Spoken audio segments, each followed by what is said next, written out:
नमस्कार दोस्तों, स्वागत है आप सभी भाइयों बहनों का आपके अपने online YouTube channel agri Gurujis ACT में। दोस्तों इस सेशन में हम लोग बात करने वाले हैं फटाफट के अंदाज में बिल्कुल नेक्स्ट क्वेश्चन। इसके पहले का जो 440 प्रश्न है वो हम लोग देख चुके हैं और आज बात करेंगे 441 नंबर के महत्वपूर्ण प्रश्नों के बारे में। और जो भी भाई बहन पहली बार विजिट करें उनसे रिक्वेस्ट है कि चैनल को सब्सक्राइब करके बेल आइकन को प्रेस करिएगा और साथ ही प्ले लिस्ट को ज़रूर विजिट किया करिए। चलिए बात करेंगे पहले महत्वपूर्ण प्रश्न की। भूमि की सतह से 2 मीटर की ऊंचाई पर वृक्षों को काटने की कला क्या कहलाती है। इंपॉर्टेंट क्वेश्चन है कि जो भूमि की सतह होती है उसके 2 मीटर की ऊंचाई पर जो वृक्ष होते हैं उनको काट देने की कला, अर्थात 2 मीटर की ऊंचाई से वृक्षों को काटने की कला क्या कहलाती है।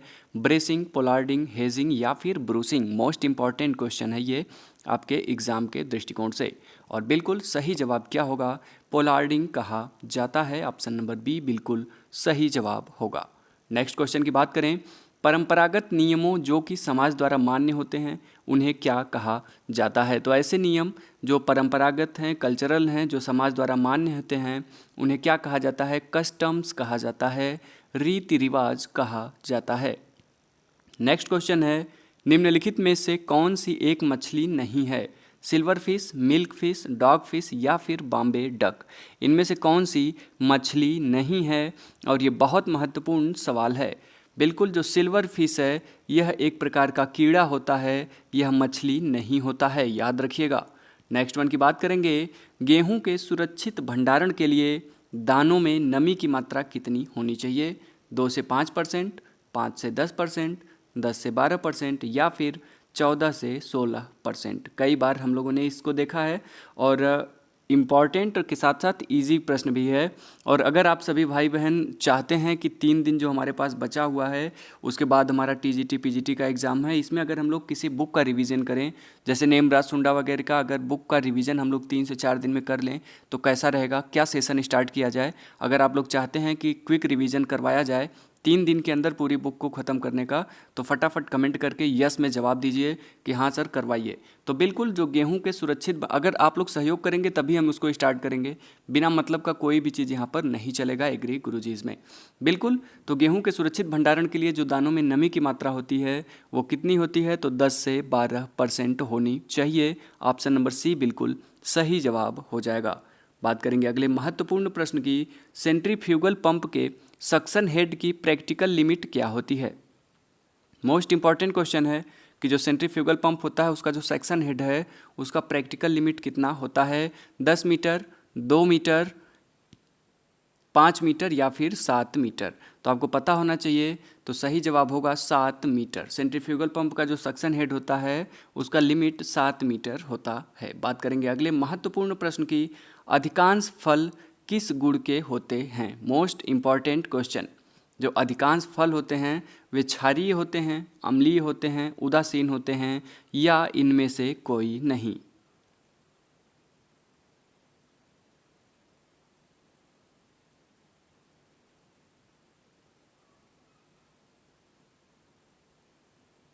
बिल्कुल सही जवाब हो जाएगा क्या, अधिकांश फल जो होते हैं वे अम्लीय प्रकृति के होते हैं। नेक्स्ट वन की बात करेंगे, एरोइंग किस में होती है। मैंने कई बार आपको बताया है, एरो के निकलने की प्रक्रिया एरोइंग कहलाती है और गन्ने के इन्फ्लोरेसेंस को एरो कहा जाता है। और सही जवाब होगा गन्ना, ऑप्शन नंबर बी राइट हो जाएगा। नेक्स्ट क्वेश्चन की बात करेंगे हम लोग, गेहूं की कौन सी स्पीसीज सीमित सिंचाई में उगाई जा सकती है। Triticum aestivum, Triticum durum, Triticum vulgare, Triticum dicoccum. इनमें से कौन सी स्पीसीज है जो सिंचित दशा में या फिर सीमित सिंचित सिंचाई के रूप में इसे उगाया जा सकता है, जहाँ पर सिंचाई का साधन सीमित हो। तो बिल्कुल सही जवाब होगा हमारा ट्रिटिकम ड्यूरम। यह सीमित सिंचाई के लिए भी स्पेशल स्पीसीज है जो आसानी से ग्रो आउट हो सकती है। नेक्स्ट वन की बात करेंगे, अंगूर में फलों के गिरने अर्थात फ्रूट ड्रॉप को रोकने के लिए कौन सा रसायन उपयोग में लाया जाता है। GA3, NAA का 20 ppm, ppm का मतलब होता है पाउंड पर मिलियन। तो आप सभी को पता होना चाहिए कि ग्रेप फ्रूट का जो फ्रूट ड्रॉपिंग की समस्या आती है उसे कंट्रोल करने के लिए नेप्थिलीन एसिटिक एसिड का 20 ppm मात्रा छिड़काव करने से अंगूर में फ्रूट ड्रॉप की समस्या को रोका जा सकता है। अगले प्रश्न की तरफ चलेंगे, कैस्पेरियन पट्टी किस में उपस्थित होती है? जो कैस्पेरियन स्ट्रिप होती है वह किस में उपस्थित होता है? कॉर्टेक्स, एपिडर्मिस, इंडोडर्मिस या फिर मूल रोम? Very important question, most important हम कहेंगे इसको, कि जो कैस्पेरियन पट्टी होती है यह किस में उपस्थित होती है? बिल्कुल सही जवाब हमारा होगा एंडोडर्मिस में पाई जाती है कैस्पेरियन पट्टी। नेक्स्ट क्वेश्चन की बात करेंगे, मृदा प्रबंधन योजना और प्राकृतिक घटनाओं के लिए कौन सा कंप्यूटर सॉफ्टवेयर उपयोग में लाया जाता है? वोफेक्स, कॉमेक्स, गॉसिम या फिर इनमें से कोई नहीं? फिर से देखिए, मृदा प्रबंधन योजना और प्राकृतिक घटनाओं के लिए कौन सा सॉफ्टवेयर उपयोग में लाया जाता है? मोस्ट इम्पॉर्टेंट क्वेश्चन है और सही जवाब होगा गॉसिम को यूज़ में किया जाता है। यह एक कंप्यूटर सॉफ्टवेयर है जो मृदा अर्थात सॉइल मैनेजमेंट और जो नेचुरल घटनाएं होती हैं उनके लिए उपयोग में लाया जाता है। कौन? गॉसिम। Right answer option number C हो जाएगा। नेक्स्ट वन की बात करेंगे, अम्लीय वर्षा के लिए कौन सी गैस उत्तरदायी है? Most important, SO2, CO2, NO2 या फिर SO2 और NO2? Most important question.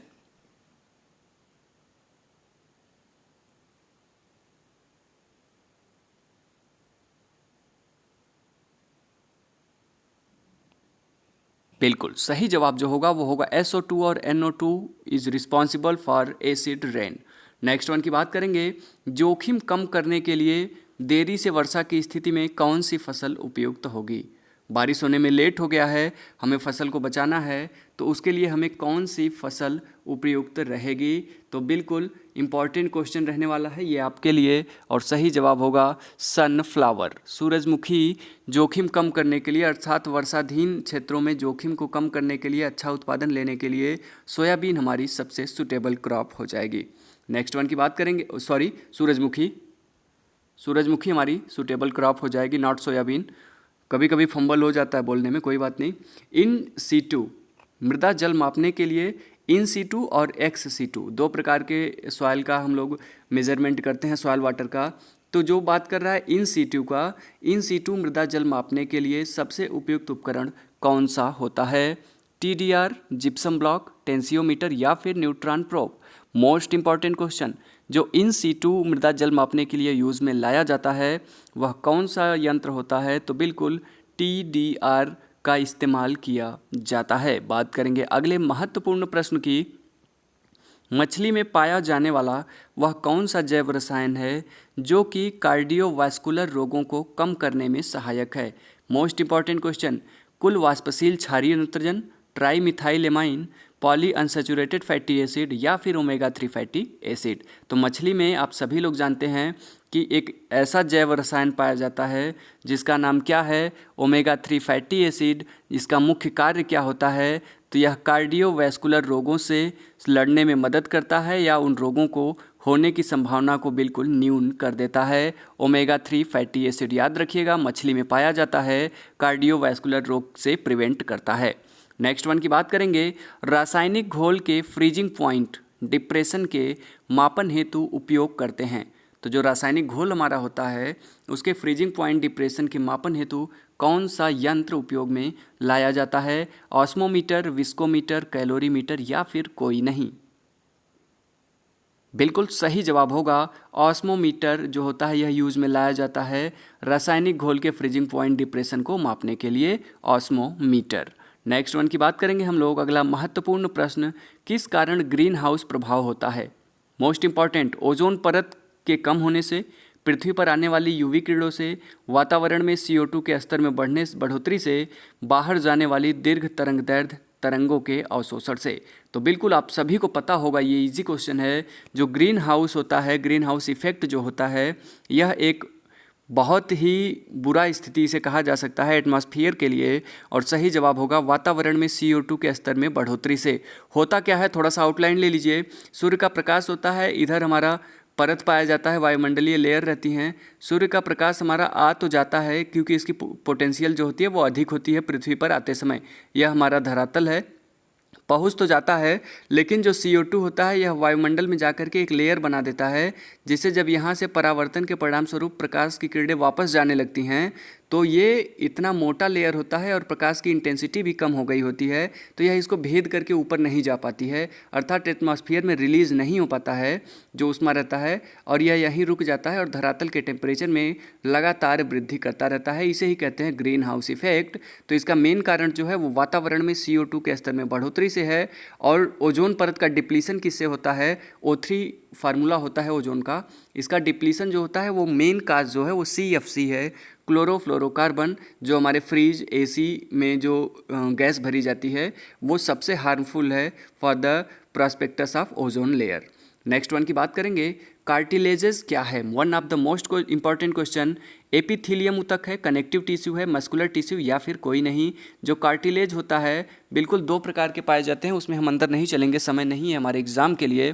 तो बिल्कुल जो कार्टिलेज होता है यह कनेक्टिव टिश्यू होता है। इंपॉर्टेंट क्वेश्चन रहने वाला है आपके लिए। नेक्स्ट वन की बात करेंगे हम लोग, वातावरणीय घटना जो कि नियमित अंतराल एवं व्यापक स्तर पर घटित होती है उसे क्या कहा जाता है? तो भूकंप, सुनामी, समुद्री ज्वार या इल नीनो।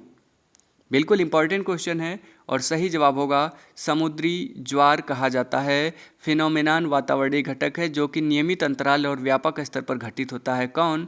तो एक ही है भाई, भूकंप हमेशा आता नहीं है, सुनामी आती नहीं है, इल नीनो से कोई संबंध नहीं है। समुद्री ज्वार जो है यह अमावस्या और पूर्णिमा को उठता है, तो यह कंटिन्यू और नियमित अंतराल की बात कर रहा है, आता रहता है। सही जवाब ऑप्शन नंबर C हो जाएगा। नेक्स्ट क्वेश्चन की बात करेंगे, मोस्ट इंपॉर्टेंट क्वेश्चन, भारत की औसत मानव श्रम शक्ति कितनी है? मोस्ट इंपॉर्टेंट क्वेश्चन, और सही जवाब होगा क्या? 0.1 किलोवाट भारतीय मानव की औसत श्रम शक्ति है। औसत average labour efficiency of Indian peoples is 0.1 kilowatt. Right answer होगा 0.1 किलोवाट। कैसा लगा है सेशन? अच्छा लगा है तो लाइक करिएगा, बहुत अच्छा लगा तो एक बार शेयर ज़रूर करिएगा। मिलते हैं नेक्स्ट सेशन में, और बिल्कुल जितना ज़्यादा से ज़्यादा आपको मैं प्रोवाइड करवा सकूँगा करवाऊँगा, और एक भी पार्ट आप मिस नहीं करिएगा, वो भी अब से लेकर के आपके एग्ज़ामों तक। बात करेंगे अगले प्रश्नों के बारे में नेक्स्ट सेशन में। तब तक हंसते रहिए, मुस्कुराते रहिए, पढ़ते रहिए एग्री गुरुजी AGT।